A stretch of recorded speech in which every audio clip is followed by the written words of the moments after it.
Bonjour à tous. J'espère que vous allez bien. Bien sûr, mais c'est pas grave. Merci, c'est très gentil. Vous n'avez pas de questions? Donc c'est juste un gardien. Ouais, c'est quoi? T'es devenu gardien comment en fait? Alors c'est une petite anecdote à ce sujet. De base j'étais joueur de chant. Donc j'ai commencé à Erani à l'âge de U6. J'étais attaquant de pointe. Puis les années passées j'ai fini par reculer sur le terrain. Donc j'étais latéral gauche pendant un an et demi. Puis c'est arrivé un jour dans un tournoi, on n'avait pas de gardien. Puis j'ai été le seul à me décider d'aller au goal. Puis le tournoi passé, j'avais fait des bonnes performances et après j'en ai fait mon poste actuel. Oui. À quel âge t'es devenu gardien?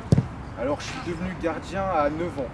9 ans, j'ai fait de 6 ans jusqu'à on va dire 8 ans et demi, j'étais encore joueur de chant. Après de 9 ans jusqu'à maintenant 15 ans, je suis gardien. Tu évolues comment en tant que gardien quotidien? Alors, tu veux dire dans les séances d'entraînement que j'effectue ou comment précise ta question? Ouais, dans le sens d'entraînement. Alors, moi par exemple, là actuellement je suis joueur au Havre Athletic Club. Donc au Havre, chaque jour, on a une séance de spécifique avant les séances de joueurs. Donc c'est environ 20 à 30 minutes. Donc c'est vraiment un travail quotidien qu'on fait, sauf par exemple le mardi où on a une séance intégrale de spécifique, 1h30. Comment ça se passe une journée en centre de formation? Alors une journée type en centre de formation, bon déjà tu commences par le réveil. Enfin, je vais prendre ma journée type à moi. Donc je fais un réveil à 7h pour aller au petit déjeuner le matin. Puis on se prépare pour aller en cours. Par exemple moi j'ai cours à 8h. Après de 8h, je vais prendre la journée du mardi parce que c'est là où je fais mon spécifique le plus long. Donc à 8h je vais en cours. Puis j'ai cours jusqu'à 17h. Donc j'ai 2 heures de pause le midi pour pouvoir manger et me reposer. Mais après je finis les cours à 17h et l'entraînement il est en même temps à 17h. Du coup c'est assez rapide, tu vois, il faut sortir des cours, il faut assez courir pour être à l'heure à l'entraînement, mais tu vois c'est vraiment une notion de timing, t'as pas beaucoup de temps pour t'organiser et c'est très éprouvant mentalement. Mais après bon j'enchaîne sur la séance et après t'as le temps pour faire tes devoirs après la séance, puis après t'as du temps libre pour faire ce que tu veux. Oui. Aimes-tu ton coach? Oui, j'aime mon coach. C'est très important d'aimer son coach parce que le coach, c'est celui qui va te donner les billes pour pouvoir progresser, celui qui va te donner les notions, les corrections sur ton jeu et celui qui va t'aider à aller de l'avant et progresser dans ce que tu peux faire. Oui. Tu penses que tu pourrais jouer plus haut? Plus haut dans des catégories au-dessus, c'est le but, c'est l'objectif, je pense, de chacun d'entre vous ici. Parce que sinon, ce serait dommage de se limiter qu'à jouer au foot. Après, il faut toujours prendre du plaisir quand tu joues au foot. Ça, c'est l'essentiel. Il faut prendre du plaisir, sinon ça sert à rien. Tu peux changer de sport.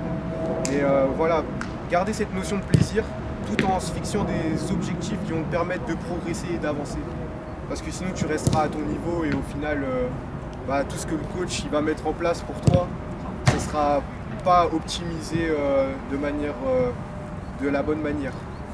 Oui. Tu t'es fait quoi au doigt? Non, ça c'est. Je garde ça parce que j'avais eu une petite entorse en début de saison.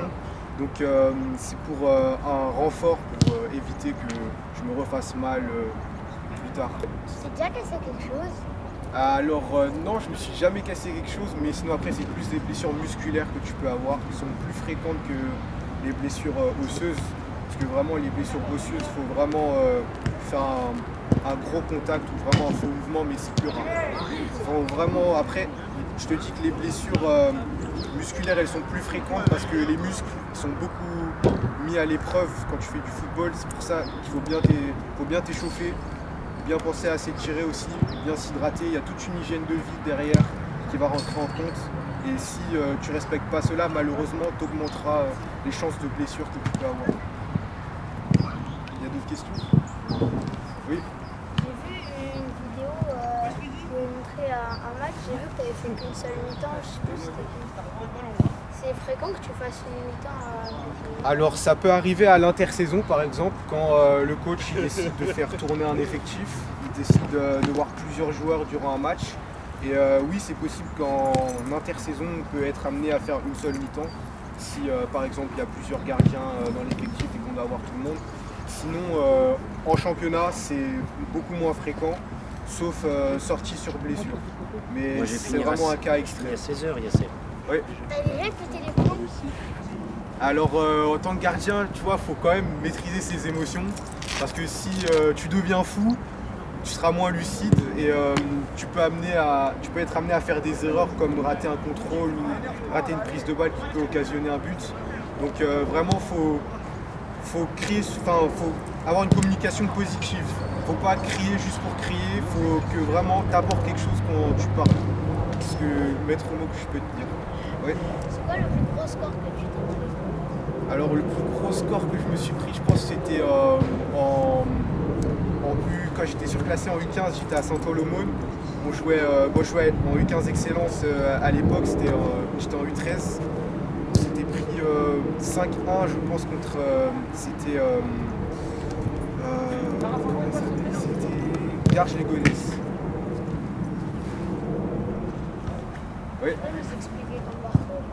Alors donc, tout d'abord, comme je vous ai dit, j'ai commencé à Erani en U6. Puis j'ai eu quand même, après ce temps de passage, j'ai décidé de changer de club. Je suis passé à Conflans, donc dans le 78. Je suis resté 3 ans là-bas. J'ai fait de U9 jusqu'à U11. Puis en U12, je suis passé à Saint-An-l'Aumône. J'ai fait U12, U13. Après, je suis parti. Donc je suis rentré à Clairefontaine. En U14, donc c'est le centre de préformation de la Fédération française. Et donc j'ai passé 2 ans là-bas, et pendant ces 2 ans, pendant la première année, j'ai joué à Sanois-Saint-Gratien. Puis dans la deuxième année, je suis parti en cours, je suis retourné en cours de saison à Saint-An-l'Aumône pour finir ma deuxième saison de U15 à Clairefontaine. Et après, depuis le juillet, je suis au Havre. Oui. T'as déjà une discipline spécifique à cause de tes notes? Alors moi, ça n'a pas été mon cas, vu que bon, sur mes notes, tu veux savoir, j'ai sauté une classe. Je fais actuellement, comme il y a eu les réformes, une classe qui peut ressembler à une première S. Et donc j'ai jamais eu de soucis particuliers avec mes notes. C'est très important aussi, il faut toujours faire attention à l'école. Faut pas se dire que l'école c'est, voilà, même si tu fais du foot, l'école c'est pas important. Parce que l'école c'est la base de la vie. L'école ça peut aussi servir au football. On s'en rend pas compte, mais par exemple la culture que tu peux apprendre à l'école, ça peut te servir sur un terrain, par exemple tactiquement, ou ta capacité à réfléchir ou à prendre des conseils qu'on te donne, ça fait partie de ce qu'on t'apprend à l'école. Donc vraiment, l'école c'est même, je dirais, encore plus important que le football, parce que le football, malheureusement, on n'est pas sûr à 100% de réussir une carrière si on l'entreprend. Donc l'école c'est vraiment, on ne va pas considérer ça comme un bagage de secours, mais pour moi je pense que c'est le bagage principal, l'école c'est vraiment le plus important.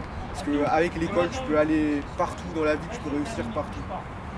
Oui. Est-ce que tu vas faire la Coupe du Monde des 26 ans? Alors la Coupe du Monde elle est en U18 maintenant, mais j'espère dans 2 ans, j'espère être sélectionné pour jouer la Coupe du Monde, mais pour l'instant il y a encore d'autres échéances, comme par exemple en janvier, en fin janvier, il y a une nouvelle sélection qui approche et je me prépare à être prêt si jamais on m'appelle pour la sélection. Oui. T'as déjà voulu ressembler à un gardien? Après, c'est sûr que tu peux prendre exemple sur plusieurs gardiens. C'est important de s'inspirer des personnes qui ont réussi dans le poste. Parce que tu peux voir par exemple comment ils vont se déplacer, comment ils gèrent leur défense par exemple, quel style de jeu ils adoptent. C'est important de s'inspirer parce que tu peux voir qu'est-ce qu'on te demande à un certain niveau, au niveau niveau de l'exigence, au niveau de la vitesse, d'exécution. C'est très important de s'inspirer des grands. Oui. Alors mon idole, je dirais plutôt mon gardien préféré sur lequel je m'inspire le plus, c'est Marc-André Ter Stegen, parce que je trouve que c'est un gardien assez complet. Il est très habile dans le jeu au pied, il sait garder son calme et il sait être présent quand on lui demande de sauver son équipe. C'est le rôle principal du gardien de but, ne pas encaisser, sauver son équipe. Mais après c'est vrai que le poste de gardien de but, il a amené à évoluer au fil du temps. Donc on voit que les gardiens ils jouent beaucoup plus au pied maintenant. Et voilà, c'est un poste qui est en train de s'améliorer au fil du temps et qui demande de plus en plus de capacité. Vous avez d'autres questions? Vous pouvez tout me dire. Moi j'ai une question. T'es rentré comment en centre? Comment t'as été repéré? Alors j'ai été repéré lors d'une demi-finale départementale. J'étais en U12 à ce moment-là, j'étais surclassé en U13. Donc il y avait 4 équipes, c'était une espèce de mini tournoi pour accéder à la finale. Donc il y a eu plusieurs recruteurs qui étaient venus à ce moment-là et tu vois, c'est un peu cette notion d'être bon au bon moment. Et le jour où le recruteur il vient, tu peux faire le match de ta vie et que là il se dit oui, il a montré des belles choses, il peut venir passer des tests chez nous. C'est vraiment ça, être bon au bon moment et la chance peut-être elle a fait que j'ai été bon au bon moment. Donc j'ai tapé dans l'œil des recruteurs du Havre qui m'ont fait venir chez eux pour passer un tournoi et des essais et après ces essais ils ont été concluants et j'ai décidé de signer au Havre.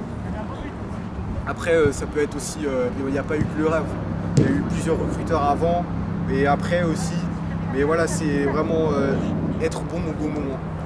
C'est être bon quand les recruteurs ils sont là pour te regarder. Oui. Quelle équipe est la pire pour ta joué? Je peux pas dire ce genre de choses parce que je peux pas m'attirer les foudres des équipes, mais sinon chaque équipe a ses points forts et ses points faibles. Donc au final, tu retrouveras certains points forts d'une équipe que tu ne trouveras pas dans une autre. Et à l'inverse, peut-être dans l'autre équipe, tu trouveras des points forts que tu ne trouveras pas dans l'équipe où tu avais été dans le passé. Mais chaque équipe peut apporter quelque chose de différent. Et donc il n'y a pas de pire ou de meilleur. Il y a vraiment, voilà, tu peux t'inspirer. C'est comme pour les gardiens. Il y a des gardiens, ils sont peut-être plus forts dans des plongeons en hauteur, d'autres ils sont plus forts au pied, mais ils ont toujours des défauts différents. Donc il n'y a pas vraiment de meilleure ou de pire équipe. Oui. C'est quoi l'équipe que tu supportes? Alors je suis supporter de l'Olympique de Marseille, parce que moi j'ai commencé le foot vers 2009, 2008, 2009, 2010, mes premières années de football, et à cette époque-là, l'Olympique de Marseille avait gagné en 2010 la Ligue 1. Et donc c'est à partir de ce moment-là que je commence à regarder le football et à m'intéresser vraiment au football professionnel. Oui. T'aimes quand même le Paris? De quoi? T'aimes quand même le Paris? Le PSG? Après, on va pas dire que je suis supporter de cette équipe, mais je peux toujours amener à regarder des matchs du PSG parce qu'ils produisent du beau jeu. Donc voilà, c'est ça. Même si par exemple tu as des préférences sur certains clubs, ça t'exclut pas que tu peux t'inspirer de clubs qui est considéré comme rival en tant que supporter. Mais vraiment, tu peux, même si tu es supporter d'une équipe, tu n'es pas obligé de te limiter à cette équipe. Tu peux t'inspirer de toutes les équipes parce que, comme je le répète encore, toutes les équipes ont ses points forts et ses points faibles. Donc peut-être que tu trouveras par exemple un style de jeu chez par exemple le FC Barcelone que tu ne trouveras pas dans le Real de Madrid. Et à l'inverse, donc faut pas se limiter à oui j'aime une équipe et c'est tout. Faut vraiment essayer de tout regarder et prendre le meilleur de chaque équipe. Oui. Pourquoi t'as choisi le Havre? J'ai choisi le Havre parce que le Havre c'est réputé pour être l'un, pour ne pas dire le meilleur centre de formation au niveau des gardiens de but en France. Donc j'ai fait ce choix parce que je pense que c'est un club qui peut m'apporter beaucoup de choses au niveau de mon jeu à moi et qui peut m'aider à progresser et atteindre mon rêve et mon objectif, à savoir devenir footballeur professionnel. Voilà, vous lui dites merci maintenant, Merci. puis vous allez au boulot.